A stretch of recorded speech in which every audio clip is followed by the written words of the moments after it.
Kappa é um mundo de biologia especulativa criado a partir da dominância de um único grupo de vertebrados, as tartarugas. E eu não tô falando de qualquer uma não, a escolhida dessa vez são as tartarugas mordedoras gigantes. Aqui, elas evoluíram de forma completamente diferente do que ocorreu na Terra, mas com o princípio, é claro, de ocupar qualquer nicho disponível. Com o tempo, a competição intensa, o surgimento de novas interações entre presa e predador e a disputa insana por recursos favoreceu o surgimento de novas espécies ainda mais adaptadas que as anteriores, se tornando desde tartarugas carnívoras super predadoras até mesmo tartarugas herbívoras gigantescas. E é por isso que hoje, eu, o macaco despido, te convido a observar quase de forma mágica os processos evolutivos que moldaram a vida como a gente conhece. Seja bem-vindo a Kappa, o mundo das tartarugas. Atenção, Kappa é um projeto independente e todas as artes são feitas à mão pelo próprio criador, lá no seu canal, Kappa, The World of Turtles. Então, se você, meu primatinha curioso, curte esse tipo de viagem evolutiva, vai lá e se inscreve no canal desse cara, porque sério, ele merece. Kappa, localizado a anos-luz da Terra, esse planeta é um dos raros lugares do cosmo bem parecido com o nosso lar. A atmosfera aqui é formada por nitrogênio, oxigênio e hidrogênio, formando uma camada protetora capaz de filtrar os raios solares mais perigosos. Ao que tudo indica, a vida aqui seria completamente possível, mas por algum motivo do acaso, isso nunca aconteceu. Ainda assim, o planeta tem dinâmica própria. Sua lua, Shelon, puxa as águas e cria grandes marés, as chamadas marés lunares. Só que diferente das que ocorrem na Terra, elas são mais lentas, acontecendo a cada 3 ciclos da nossa. Já no equador de Kappa, um espetáculo diário ocorre. Eclipses solares regulares projetam uma enorme sombra temporária no planeta. E agora, depois das análises iniciais, ficou claro que para darmos início à nossa história aqui, precisamos criar condições ainda melhores para nossa tartaruguinha mordedora. Então, naves terraformadoras serão enviadas com o intuito de ajudar ainda mais na climatização planetária. Elas ajustarão a atmosfera, convertendo gases e deixando o ambiente estável o suficiente para receber organismos terrestres. Mas como nenhuma vida se sustenta à base de máquinas artificiais, vamos colocar reguladores naturais para garantir a nossa atmosfera. A flora é a que vem em seguida. Só que aqui em Kappa, nós não teremos nenhum tipo de árvore imponente, bosque épico ou floresta densa que a gente tem aqui na Terra. Sustentar organismos desse porte seria complicadíssimo. Ainda mais porque exigiria uma cadeia de outros animais, juntos à nossa protagonista. E essa não é a nossa intenção. Por isso, toda a vegetação de Kappa é rasteira e vive rápido. Plantas como Vitória regia, juncos, lírios, orquídeas aquáticas e ervas marinhas, todas adaptadas à umidade, brotarão aqui em ciclos curtos e constantes. São elas que vão dar o pontapé inicial na bioativação do cenário, realizando a conversão do gás carbônico em oxigênio. E claro, o inverso também, né? Até porque planta também respira. Só que é óbvio, só elas não vão dar conta desse negócio todo.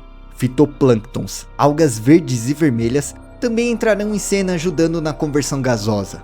Enquanto isso, fungos, ácaros e vermes, tanto terrestres quanto marinhos, assumirão um papel pesado na reciclagem de matéria orgânica deixada pelas plantas. Esse é o trabalho invisível que mantém qualquer ecossistema em pé. E como você já bem sabe, meu primatinha, a tartaruga mordedora não é exatamente um monstro carnívoro que muita gente simplifica. Sim, elas dão medo e sim, elas são predominantemente carnívoras, mas a dieta dela é um verdadeiro cardápio variado. Lagostins, moluscos, anfíbios, cobras, minhocas, aves aquáticas, roedores e jacarezinhos são digeridos assim como diversas plantas comestíveis. Em algumas regiões dos Estados Unidos, por exemplo, 90% da alimentação dessas tartarugas vem de mexilhões de água doce. Isso mostra que elas não são tão focadas em peixe quanto a gente imagina e que elas simplesmente comem aquilo que estiver disponível. E são perfeitas para esse tipo de experimento. É exatamente por isso que ao invés da gente colocar peixes aqui em Kappa, vamos colocar um bichinho peculiar, os triopes, um camarão girino pré-histórico que parece ter saído diretamente do aquário do período devoniano. Com bilhões deles se reproduzindo loucamente e muito provavelmente crescendo bem mais do que seus ancestrais terrestres, graças ao aumento constante de oxigênio ofertado pelos organismos fotossintetizantes, apenas uma geração das nossas tartarugas já teria um alimento para uma vida toda. Outros invertebrados também terão seu papel aqui. Isópodes, borboletas monarcas e mariposas lunares serão libertas nesse sistema. Além de ajudarem na dispersão das plantas, suas larvas vão controlar o excesso de vegetação, alimentando-se diretamente de suas folhas. E pronto! Agora sim, chegou a hora dela, a estrela dessa história, a tartaruga mordedora gigante. A futura forma de vida dominante de Kappa será acompanhada por milhares de anos de evolução. Nos primeiros 2000 anos, quase nada mudou na aparência da nossa tartaruguinha. Muitas não conseguiram lidar com o ambiente caótico de Kappa e simplesmente desapareceram. Mas as que ficaram, meu primatinha, essas sim continuaram dispersando seus genes adiante. Enquanto isso, a paisagem de Kappa se transformava de forma radical. Logo no primeiro século, já dava para ver que o planeta seguiria um rumo próprio. Com poucas exceções, Kappa virou um mundo dominado por regiões pantanosas. Só que, diferente dos pântanos terráqueos, aqui as árvores nunca conseguiram colonizar o solo. As plântulas rasteiras, por outro lado, se multiplicaram feito doidas, expandindo brejos e regiões alagadas de acordo com o avanço da água. As plataformas continentais do planeta se mostraram mais rasas, chegando a apenas 1000 metros de profundidade. E com as marés suaves de Shelon, as margens vão lentamente se formando, resultando num planeta quase que inteiramente coberto por terras alagadas, deltas sinuosos e rios que serpenteiam todas as colinas e planaltos de Kappa. Esse fluxo constante de rios leva nutrientes direto para o oceano, e como todo rio desemboca nele, o mar de Kappa virou um caldeirão fértil, sustentando pradarias intermináveis de algas marinhas e fitoplânctons. Com a vida começando a se movimentar, os gases do efeito estufa aumentaram consideravelmente. O planeta se manteve envolto por nuvens densas de chuvas tropicais que quase nunca param. E para você ter noção, a precipitação aqui em Kappa é tão absurda que, combinada às altas temperaturas, praticamente elimina qualquer chance de desertificação continental. E com esse ciclo hidrológico tão intenso, não faltaram tempestades gigantescas nem descargas elétricas rasgando o céu. E é por isso que qualquer forma de vida que quiser continuar existindo por aqui vai ter que encarar um processo de adaptação pesadíssimo diante dessas chuvas. No Equador, onde a luz solar bate direto, formou-se um enorme cinturão fumegante. Aqui, a água ferve sem parar, criando um clima próprio tão extremo que seria capaz de cozinhar qualquer criatura que ousasse se aproximar. Essas condições brutais acabaram formando uma barreira ecológica natural entre o hemisfério norte e o hemisfério sul de Kappa. As barreiras ecológicas são estruturas naturais que limitam o contato entre populações da mesma espécie, obrigando cada grupo a seguir seu próprio caminho evolutivo. Na Terra, isso pode acontecer por causa de uma ilha isolada, um rio largo ou até mesmo uma cadeia montanhosa. Mas em Kappa, o que separou tudo foi uma parede inteira de vapor fervente.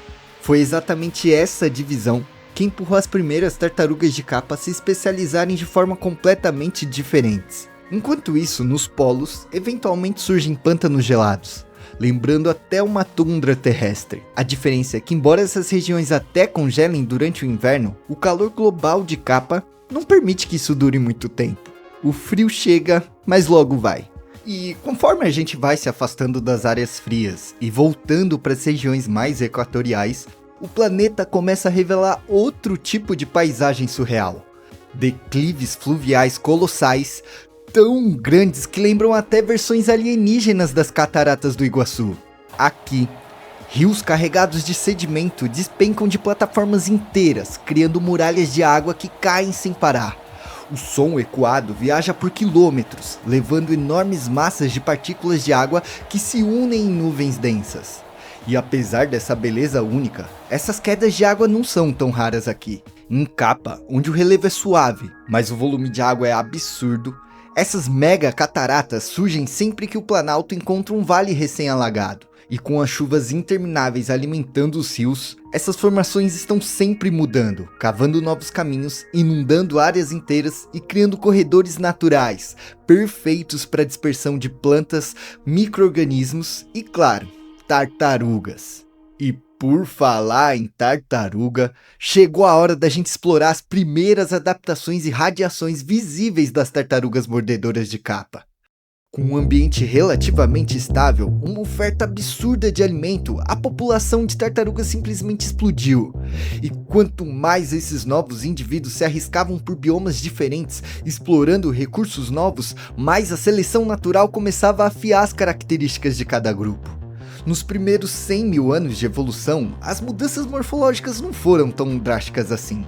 A gente não tem nada de criatura gigantesca ou estrutura extravagante por enquanto. Mas mesmo assim já conseguimos perceber estratégias claras entre os indivíduos, variações de tamanho, padrões comportamentais diferentes e o surgimento de primeiras tendências adaptativas. É aqui, nesse período, que as linhagens começam a se separar, cada uma tentando responder da sua maneira o caos úmido e imprevisível dos biomas de capa. Algumas tartarugas, que originalmente eram bem menores, acabaram seguindo um caminho bem específico.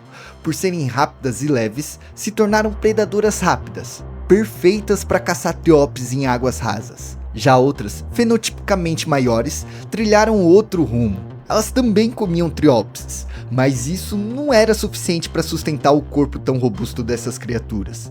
Então, recorreram a um fenômeno tão macabro quanto comum nos mundos das tartarugas carnívoras: o canibalismo. Escondidas no fundo dos rios pantanosos, essas tartarugas maiores desenvolveram um comportamento de emboscada, atacando indivíduos menores da própria espécie. E com essa fonte praticamente infinita de energia, afinal, a população de tortuguitas crescia sem parar, elas conseguiram transmitir seus genes com uma enorme facilidade.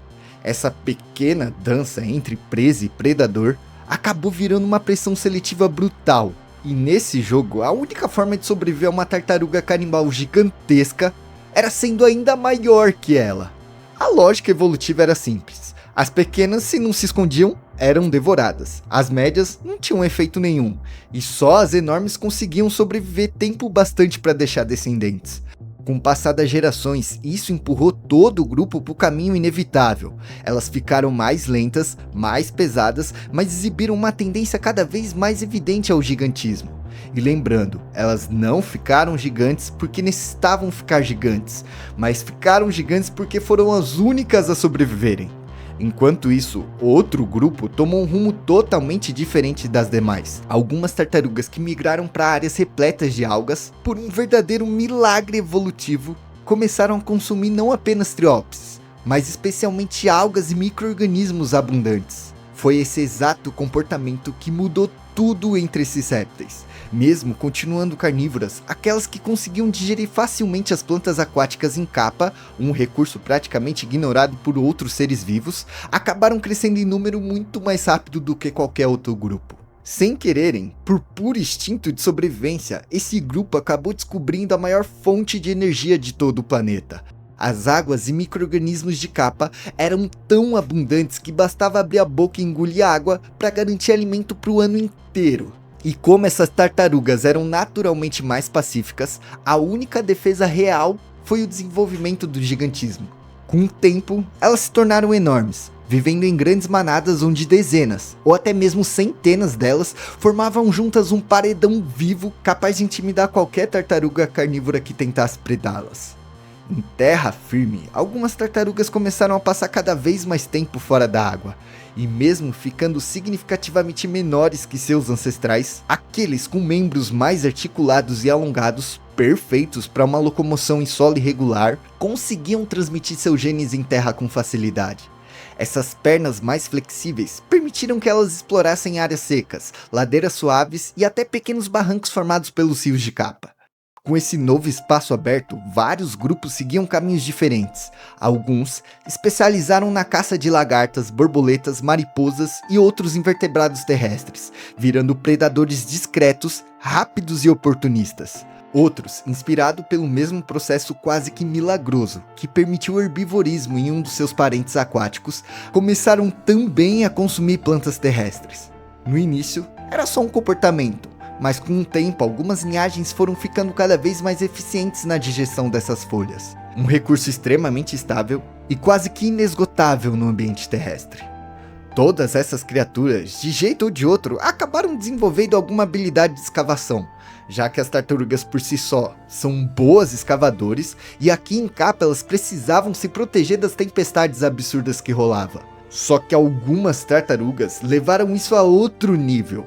Menores, com membros mais robustos e músculos ligados a garras enormes, esses indivíduos começaram a cavar túneis profundos, depositando seus ovos abaixo do nível do solo. Isso garantiu que seus filhotes sobrevivessem às descargas elétricas constantes desse planeta. Vivendo grande parte do tempo abaixo da terra, essas tartarugas subterrâneas se tornaram predadoras excepcionais de minhocas, larvas e outros pequenos invertebrados que habitavam o solo úmido de Capa. E como bônus evolutivo, ainda ganharam acesso facilitado a raízes nutritivas, plantas rasteiras que também não havia sido explorado ainda. Por enquanto, quase todas essas espécies viviam em água doce ou salobra, sem nenhuma adaptação real para lidar com a salinidade do oceano. E foi exatamente aí que os triópses encontraram sua grande chance. Eles começaram a se reproduzir cada vez mais rápido e com o tempo passaram por uma radiação evolutiva tão intensa que superaram até as tartarugas em diversidade. As mudanças morfológicas ficaram visíveis. De longe, triópses de todos os tamanhos, formas e estratégias de vidas dominavam as águas de Capa. Adaptaram-se a diferentes níveis de salinidade e ocuparam praticamente tudo, desde florestas de águas oceânicas até rios e lagos de água doce. E como o planeta inteiro era cortado por rios sinuosos que desembocavam no mar, muitas dessas espécies eram constantemente levadas das montanhas para o litoral ou subiam um rio mata dentro. Esse corredor natural gigantesco gerou uma explosão de especiação por todo o continente. Alguns triópses evoluíram para serem filtradores colossais, com o oxigênio atmosférico atingindo níveis até maiores do que o período carbonífero da Terra, aquele que produziu insetos gigantescos, e sério, eles eram enormes, eles conseguiam chegar a 2 metros de comprimento vivendo apenas de plâncton. Outros permaneceram pequenos, escondidos nas camadas densas das ervas marinhas, usando as folhas tanto para alimentação quanto para camuflagem. E como sempre acontece, onde há herbívoros prosperando, sempre surgem predadores. Assim, apareceram os triópses superpredadores, criaturas enormes, do tamanho de tubarões, que passam a maior parte do tempo espreitando. Enquanto isso, em outro extremo da evolução, alguns triópses simplesmente abandonaram a natação. Presos permanentemente no estágio larval, eles flutuavam pelas correntezas constantes do planeta, filtrando o que passasse por eles. Esses organismos totalmente dependentes do fluxo da água até podem parecer um pouco ridículos, mas eles tiveram muito sucesso evolutivo com essa estratégia. Diante da intensa pressão predatória, outro grupo de triópse, o cascudo bentônico, acabou seguindo um caminho completamente diferente. Eles desenvolveram corpos maciços e blindados, perfeitos para resistir ao ataque de qualquer predador. Já outros se tornaram detritívoros, vivendo do que caía no fundo dos rios e dos mares de Capa. Uma vida não tão glamurosa, mas completamente segura. E teve também os que confiavam no número. Espécies inteiras passaram a vagar em cardumes imensos, formando massas pulsantes de milhares de indivíduos. Quando um predador atacava, mesmo que um ou outro acabasse virando almoço, muitos conseguiam manter a transmissão de gene ativa. Enquanto isso, novos grupos de predadores menores também prosperaram. Eles ocupavam posições mais baixas da cadeia alimentar, sempre vivendo no limite entre os nichos. Caçavam o que podiam e corriam um risco constante de virar comida de tartaruga.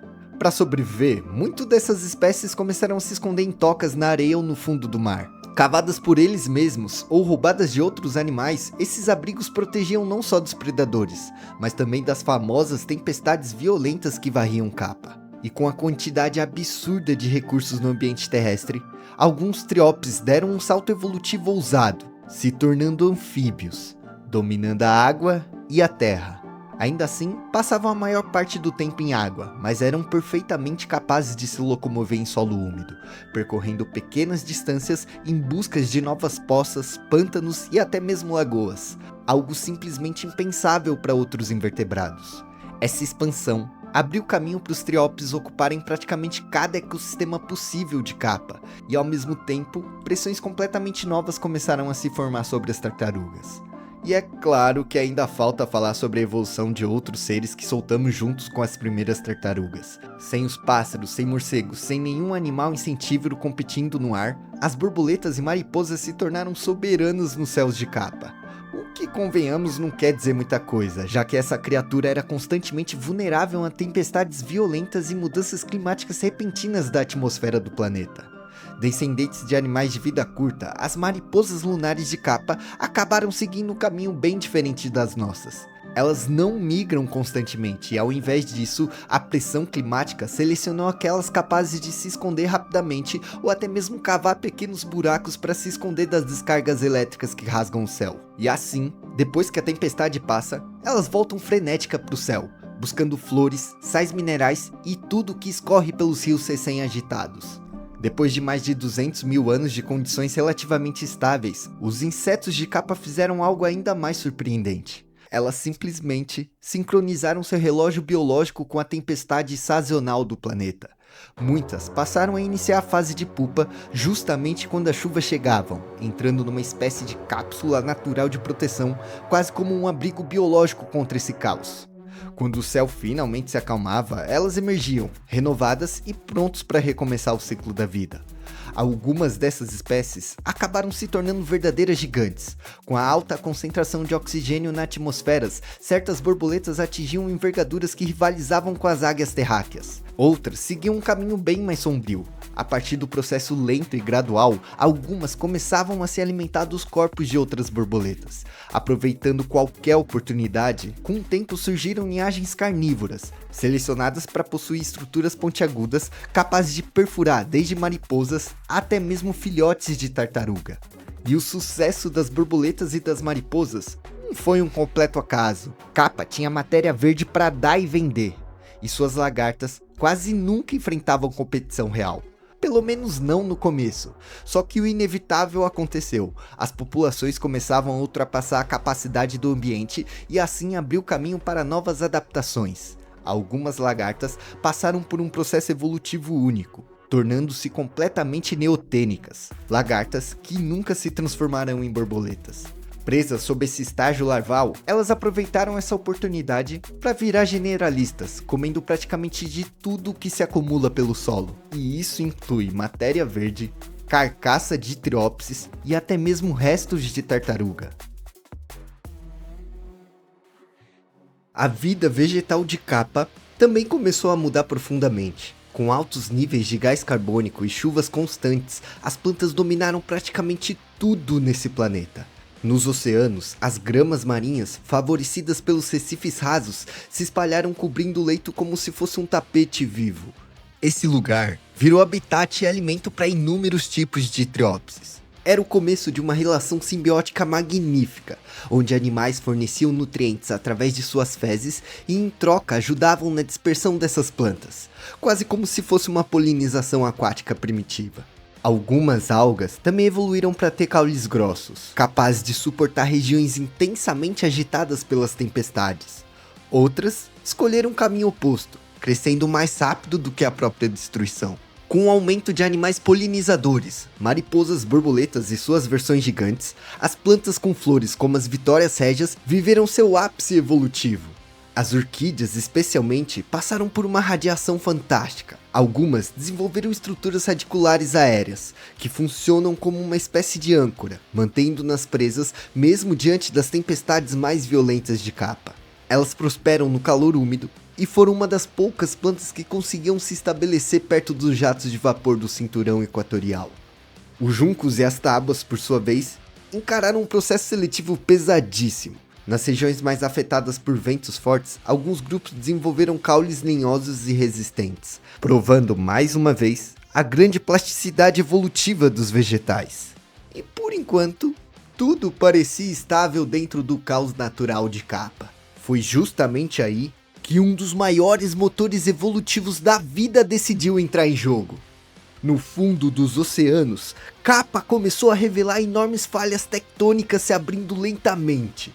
Fendas colossais rasgando o solo marinho e dividindo o que até então era a única placa continental do planeta. Essas rachaduras se estendiam por 9 quilômetros, liberando calor, vapor e uma energia bruta que vinha direto das entranhas de Kappa. E o mais intrigante disso tudo é que esse é só o começo do verdadeiro mundo das tartarugas. E se você ficou até o final desse vídeo, muito obrigado mesmo por dividir o seu tempo comigo.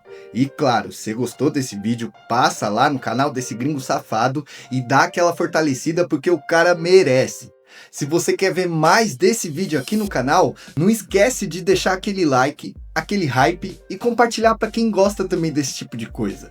No mais é isso, até o próximo encontro e tchau!